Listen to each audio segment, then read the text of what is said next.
May mga naghahanap na sila ay tanggapin na ang ginagamit na paraan ay pagpapatawa na wala sa lugar.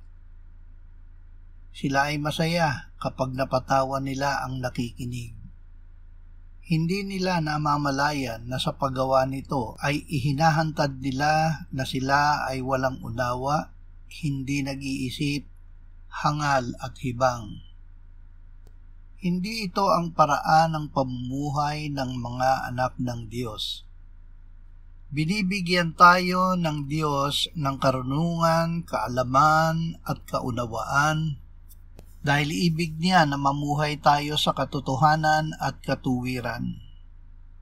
Dinala ni Kristo ang ating mga kasalanan sa kanyang katawan sa krus upang tayo ay mamatay sa kasalanan at mabuhay sa katuwiran.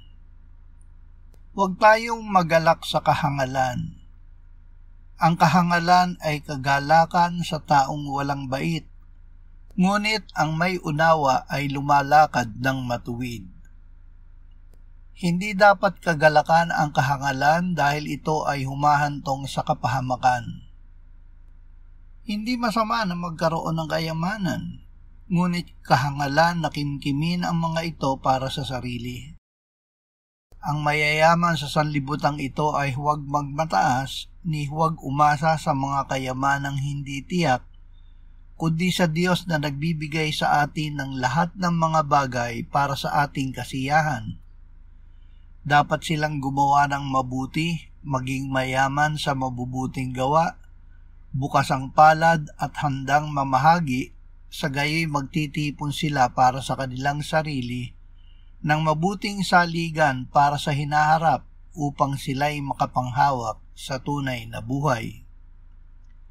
Tinawag ng Panginoong Hesus na hangal ang mayaman na nagsabi sa kanyang sarili, "Sasabihin ko sa aking kaluluwa, kaluluwa, marami ka ng pag-aaring nakaimbak para sa maraming taon. Magpahinga ka, kumain ka, uminom ka, magsaya ka." Subalit sinabi sa kanya ng Diyos, "Hangal, sa gabing ito ay kukunin ang iyong kaluluwa, at kanino kaya mapupunta ang mga bagay na inihanda mo?" Gayon nga ang nagtitipon ng kayamanan para sa kanyang sarili, subalit hindi mayaman sa Diyos. Ibaling natin ang ating isip upang alamin, siyasatin at hanapin ang karunungan at ang kabuuan ng mga bagay at alamin ang kasamaan ng kahangalan. Kailangan nating gawin ito dahil marami ang umaasa sa karunungan ng tao at hindi sa karunungan ng Diyos. Hindi karunungan ang ginawa ng Diyos na kahangalan. Hindi ba't ginawa ng Diyos na kahangalan ang karunungan ng sanlibutan? Ito ay dahil hindi nakilala ng sanlibutan ng Diyos sa pamamagitan ng karunungan ito. Napakahalaga na makilala natin ang Diyos.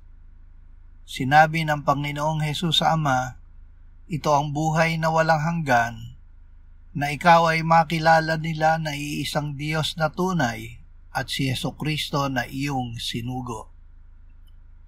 Upang siya ay ating makilala, kinalugdan ng Diyos na iligtas ang mga sumasampalataya sa pamamagitan ng kahangalan ng pangangaral. Ang ipinangaral ng mga alagad ay si Kristo na ipinako sa krus, si Kristo na kapangyarihan ng Diyos at karunungan ng Diyos.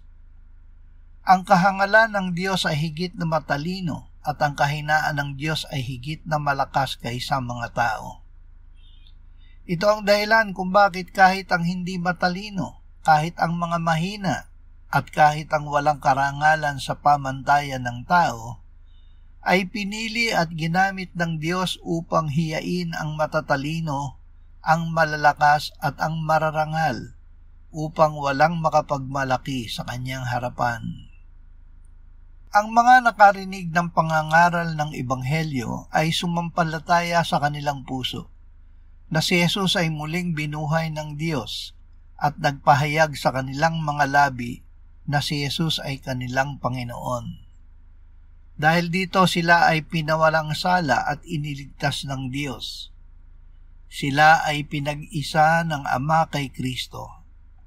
Kaya't sila ay na kay Kristo Jesus na naging karunungan nila mula sa Diyos, at katuwiran at kabanalan at katubusan, upang ayon sa nasusulat, ang nagmamalaki ay ipagmalaki ang Panginoon.